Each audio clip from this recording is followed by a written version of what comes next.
No minul on represseeritud minu mõlemad vanaisad. No minu isapoolne vanaisa oli Otto Joost. Ta oli sõjaväelane, ohvitser, ta oli kapten sidepataljonis ja ta arreteeriti koos teiste ohvitseridega 14. juunil 1941 Petseris. Ta oli Värska sõjaväelaagris ja neile öeldi, et neid viiakse õppustele, aga viidi hoopis Petserisse ja sealses Kaitseliidu majas nad siis arreteeriti. Kohus toimus neil kõigil juba seal Norilskis kohal olles, see oli detsembris 1941 ja valdavalt siis määrati 10 aastat. Ja nii, et nii minu vanaisa ja vanaonu said siis 10 aastat vangilaagrit pluss siis 5 aastat asumist. Ja siis oligi, et 51. aastal sai need vangilaagri aastad siis täis ja siis mu vanaisal järgnes asumine seal Tudinkas ja seal ta oli siis kultuurimaja valvur oli ja talle relva muidugi kätte ei antud neile kellelegi, et tal oli enesekaitseks, oli tal kirves. Ja ühel öösel, kui ta oli seal valves, tulid sinna siis platnoid on kriminaalkurjategijad ja võtsid tema käest selle kirve ära ja lõid talle selle kirvega pähe. Ja see oli küll lausa ime, et ta jäi ellu, talle toimus isegi seal operatsioon, kõik seal tehti seal haiglas ja ta jäi ellu, aga ta jäi invaliidiks, nii et tal kõne oli segane ja siis üks jalg oli nagu halvatud, et ta ühte jalga tõmbas järele niimoodi. Aga ta käis ilma kepita, niimoodi ikka käis. Aga ja teate, teda siis ka veel ei vabastatud ja vaid ta ikkagi saadeti siis juba edasi invaliide kodusse.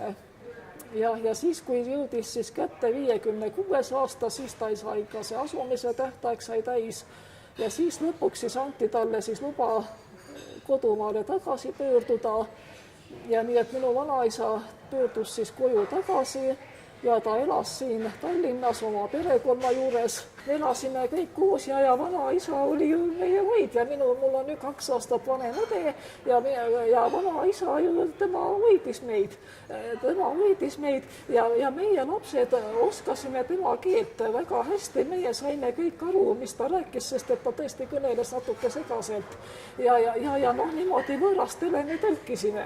Ma mäletan, et kuidas mul isa ütles, et mulle lastele ütles minule ja minu õele, et hoolitsege vanaisa eest, et vanaisa oli 15 aastat Siberis. Et niimoodi, et hoolitsege tema eest, et hoidke teda. Niimoodi isa ütles meile lastele seda. Ja ma mäletan isegi, et mul ka vist vanaema siis seda ütles, et seal olid niisugused lumetormid, olid seal Norilskis, et ühesõnaga, et pidi olema triikraud taskus. Et triikraud tuli panna taskusse, et lumetorm jalust ära ei viiks. Aga teate, lapsele jättis sellise suure sügava mulje. Ühesõnaga minu enda represseerimine algas siin Tallinnas 1979. Ja see on, teate, ausalt öeldes, ma ütlen, ta on väga delikaatne teema. Tähendab, teate, et sel ajal toimus niisugune asi, nagu ma ütlen ausalt, psühhiaatria kuritarvitamine toimus. Ja see oli selle tõttu, et teate, kui tähendab, et inimest kohtus süüdi mõista, pidi tulema kas või mingidki tõendid. Mingid süütõendid pidid inimese kohta olema, et teda üldse kohtusse saatagi. Aga teate, kui oli vaja mingit inimest näiteks isoleerida või kuidagi hirmutada või karistada kuidagi, aga inimese kohta ei olnud selliseid süütõendeid, siis teda ei saanud nagu kohtusse saata. Ja siis ühesõnaga võetigi kasutusele nii-öelda psühhiaatria. Ja see oli niivõrd jube, tähendab, et inimene isoleeriti nagu ära ja teda hirmutati ja ähvardati, sest see inimene ei julgenud pärast seda enam ju midagi teha. Et ta nii kartis, ta oli nii ära hirmutatud, eks ole, sellisest asjast. Ja teate, mina olen selle ohver. Ja ühesõnaga ma sattusin juhuslikult Ameerika häälesaadete peale 1976 raadionuppu keerates. ja ma olin siis 19-aastane ja sellest ajast peale ma hakkasin seda kuulama. Ja teate, et ma rääkisin nagu töökohal. Ma töötasin siis Teaduste Akadeemia teaduslikus raamatukogus. See on praegu Tallinna Ülikooli akadeemiline raamatukogu ja ma töötasin seal ja ma rääkisin sellest töökaaslastele edasi. Ühesõnaga, mida ma sealt raadiost kuulsin ja niimoodi. Ja teate, ja selle tõttu ma hakkasingi arvama seda, et KGB võib minu vastu huvi tunda.